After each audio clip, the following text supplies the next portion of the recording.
बिस्मिल्लाहिर्रहमानिर्रहीम। अस्सलाम वालेकुम students, I am Talha Tayyab from smart college फरकर।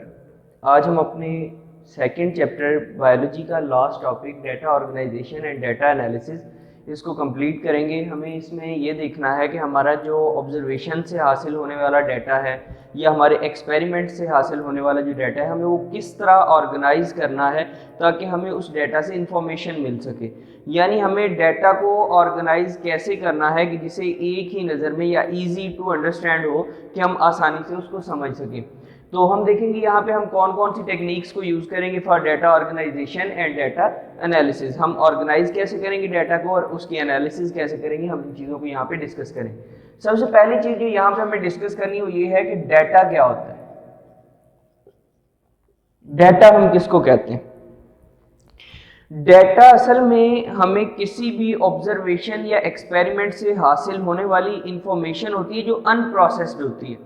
अभी हमने उसको प्रॉपर अरेंज नहीं किया होता है, अभी हमने उसको प्रॉपर सॉर्ट आउट नहीं किया होता है, हल नहीं किया होता है जिससे हम आसानी से इंफॉर्मेशन हासिल कर सकें। तो ऐसा जो अनप्रोसेस्ड मटेरियल होता है हम उसको डाटा का नाम देते हैं। फॉर एग्जांपल हम अगर स्टूडेंट्स का रिजल्ट देख रहे हैं तो उनके जो सब्जेक्ट वाइज नंबर हैं उनको हम देखते हैं। मैं कहता हूँ फॉर एग्जांपल एक स्टूडेंट है जी, उसके एक सब्जेक्ट में 70, दूसरे में 80, तीसरे में 73, चौथे में 74, पांचवें में 57, ये उसके मार्क्स हैं जी। तो इन मार्क्स को देख के मैं अब कंप्लीटली जो है ना इसके बारे में कह नहीं सकता हूँ कि इसकी कितनी परसेंटेज है, ये इसके मार्क्स अच्छे हैं या नहीं हैं, क्योंकि मेरे पास जो टोटल नंबर हैं मुझे उनके अकॉर्डिंग इसको चेक करना है। तो ये जो मेरे पास ये छोटे छोटे फ्रिक्शंस के अंदर, टुकड़ों के अंदर जो इंफॉर्मेशन मौजूद है, इस इंफॉर्मेशन को मैं डाटा कहूँगा। जब मैं इसको ऐड अप करता हूँ, ऐड करने के बाद मैं इसके टोटल नंबर में से माइनस कर लेता हूँ, ये टोटल नंबर के साथ कंपेयर करता हूँ, तो देन जो मेरे पास मटेरियल बनेगा उसको मैं सेकंड जो हमारे पास यहाँ पे टर्म आएगी इंफॉर्मेशन।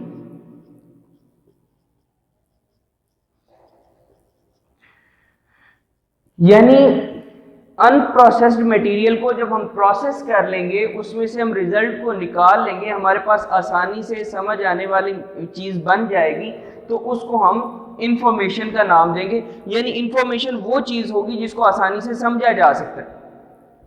मिसाल के तौर पे मैं कहता हूँ जी कि हमारे पास किसी भी एक सब्जेक्ट के अंदर 50 स्टूडेंट हैं, 50 स्टूडेंट्स में से फलां के नंबर इतने, फलां के इतने, फलां के इतने, मैं 50 के 50 स्टूडेंट्स के नंबर की एक लाइन बना देता हूँ, एक लिस्ट बना देता हूँ, तो वो लिस्ट मेरा डाटा होगा।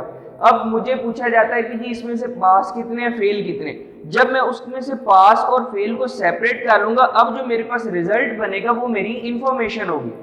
यानी जो डाटा जिस पे अभी काम नहीं किया गया, जो अभी बिखरी हुई फॉर्म के अंदर जो इंफॉर्मेशन है उसे हम डाटा कहते हैं। जब उसको हम कंपाइल कर लेते हैं, आसानी से समझने के काबिल बना लेते हैं, तो हम उसको इंफॉर्मेशन का नाम देते हैं जी। अब हमें आगे चलना है। हमने देखा है कि डाटा को ऑर्गेनाइज कैसे करना है, डाटा ऑर्गेनाइज कैसे किया जाता है, डाटा ऑर्गेनाइजेशन।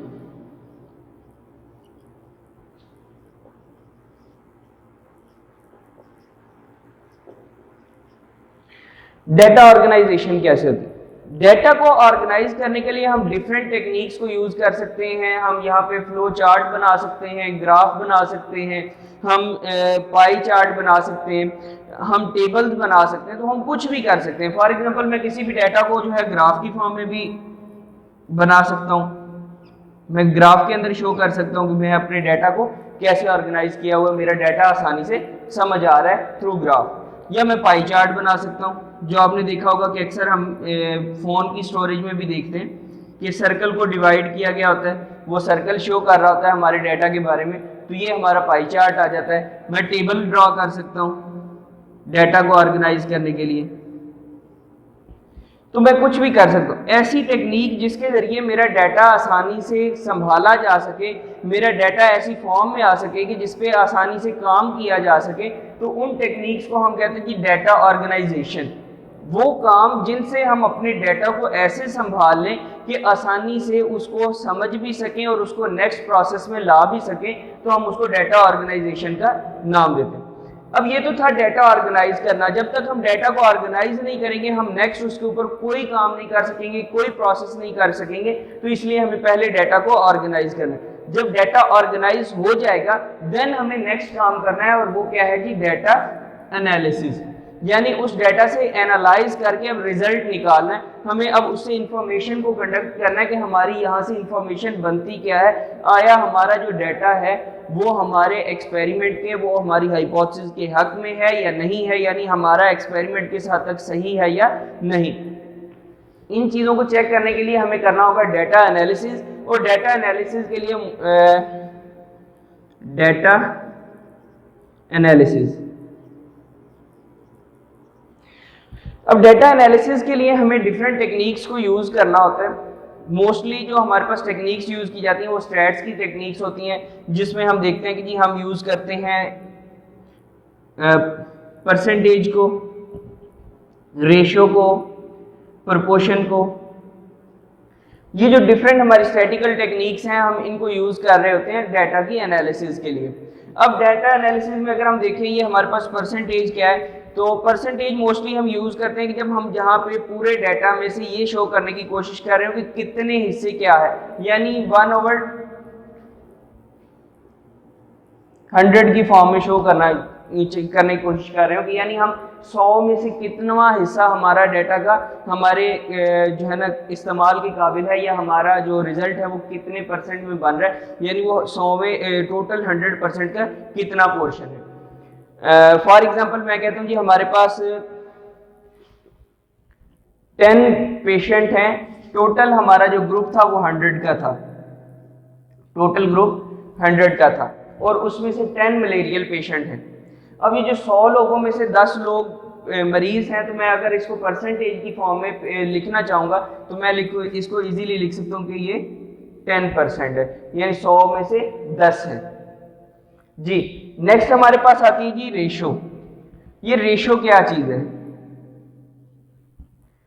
रेशो असल में कोई सी दो हमारे पास जो क्वांटिटीज होती हैं, ये उनके दरमियान रिलेशन होता है। कोई सी दो क्वांटिटीज के दरमियान रिलेशन होता है। फॉर एग्जांपल सेम जिस तरह अभी हमने परसेंटेज की बात की है, उसी से हम कह सकते हैं कि मिलती जुलती चीज़ है, लेकिन इसमें हम 100 नहीं बल्कि हम डायरेक्टली उस चीज़ से कंपेयर कर रहे होते हैं जो हमारे पास टोटल स्ट्रेंथ होती है। मिसाल के तौर पे मैं कहता हूँ जी हमारे पास 150 पीपल का टोटल ग्रुप है, और उनमें से 50 लोग जो है वो पेशेंट हैं मलेरिया के। अब मैं अगर इसको रेशो की फॉर्म में लिखूंगा तो मैं रेशो में किस तरह लेके आऊंगा, ये हमारे पास डिवीजन के लिए होती है। रेशो जो है ये असल में डिवीजन का रिलेशन होता है, इसमें हम तकसीम का काम कर रहे होते हैं, डिवीजन कर रहे होते हैं। तो अगर मैं इनको डिवाइड करूं तो ये मेरे पास बन 350 से मैं 150 को डिवाइड कर रहा हूं, ये 3 और ये 1, तो मैं इसको लिख सकता हूं 3:1, यानी मेरे पास ये रिलेशन बन रहा है। असल में रेशो का काम डिवीजन से रिलेटेड होता है। अब ये तो होगी हमारे पास डिवीजन। नेक्स्ट हमारे पास आ गई जी रेशो आ गई। अब हम देखते हैं प्रोपोर्शन को। प्रोपोर्शन क्या चीज है? प्रोपोर्शन असल में कोई सी दो रेशोज के दरमियान इक्वालिटी होती है। असल में इसको हम यूज करते हैं रेशोज के दरमियान इक्वालिटी के रिलेशन के लिए। यानी अगर मैं लिख रहा हूँ जी कोई सी दो मेरे पास रेशोज हैं जो इक्वल हैं, तो मैं उनके लिए यूज करूंगा। फॉर एग्जांपल मैं कहता हूँ A:B is equal to C:D, तो मैं इसको लिखूंगा A:B प्रोपोर्शन C:D। तो यानी ये हमारे पास इक्वालिटी के लिए इस्तेमाल किया जाता है। प्रोपोर्शन का जो रिलेशन है ये इक्वालिटी के लिए होता है, जो हम कोई सी दो जो हमारे पास रेशोज होती हैं उनके दरमियान इक्वालिटी के लिए यूज करते हैं। हाँ जी, हमने कहा कि डाटा क्या चीज़ है। हमारे पास जो अनप्रोसेस्ड मटेरियल होगा जिससे हम फौरी तौर पे समझ नहीं पाएंगे, वो हमारा डाटा होगा। देन जब हम उसको एनालाइज कर लेंगे, एनालिसिस के बाद जो हमारे पास इंफॉर्मेशन बनेगी वो हमारी इंफॉर्मेशन होगी। इंफॉर्मेशन के बाद हमने कहा जी डाटा को ऑर्गेनाइज करना है, तो डाटा कैसे ऑर्गेनाइज किया जा सकता है, डाटा डिफरेंट फॉर्म में ऑर्गेनाइज किया जा सकता है। और ऑर्गेनाइज करने का मकसद क्या होता है कि हम ताकि आसानी से डाटा को समझ सकें, उसको ऑर्गेनाइज कर सकते हैं in the form of bar graph, line graph, हम किसी भी तरह उसको ऑर्गेनाइज कर सकते हैं। फिर हमारे पास पाई चार्ट, टेबल, कोई भी चीज़ हम यूज़ कर सकते हैं जिसमें हमारा डाटा इजीली एक्सप्लेन करने के काबिल हो, जहाँ पे हम आसानी से डाटा को मैनेज कर सकें जी। फिर उसके बाद हमने कहा जी डाटा की एनालिसिस कैसे की जाती है। डाटा एनालिसिस के लिए हम डिफरेंट स्टैटिकल टेक्निक्स को यूज़ करते हैं। हम परसेंटेज ले सकते हैं, हम रेशो ले सकते हैं, प्रोपोर्शन ले सकते हैं। फिर हमने कहा जी परसेंटेज क्या है कि अगर हम डाटा में हम 1/100 की फॉर्म में यानी कि ले रहे हैं कि हम 100 में से हिस्सा निकाल रहे हैं कि कितना हिस्सा है एक 100 का, 100 को हम टोटल क्वांटिटी ले रहे हैं, तो हम उसको परसेंटेज का नाम देंगे। अगर हम दो जो हमारे पास फिगर्स हैं उनके दरमियान डिवीजन का रिलेशन ले रहे हैं तो हम उसको क्या नाम देंगे, रेशो का। और अगर हम दो रेशियोज के दरमियान इक्वालिटी का रिलेशन ले रहे हैं तो उसे हम प्रोपोर्शन का नाम देंगे। ये थी जी हमारे पास जो डिफरेंट टेक्निक्स हम मोस्टली डाटा एनालिसिस के लिए यूज करते हैं। अब यहाँ पे हमारे पास एक डेफिनेशन है एंड पे, बायोइन्फॉर्मेटिक्स।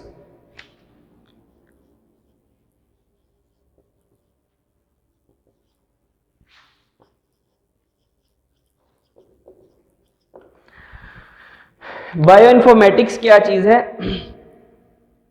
अगर हम डिफरेंट कंप्यूटेशनल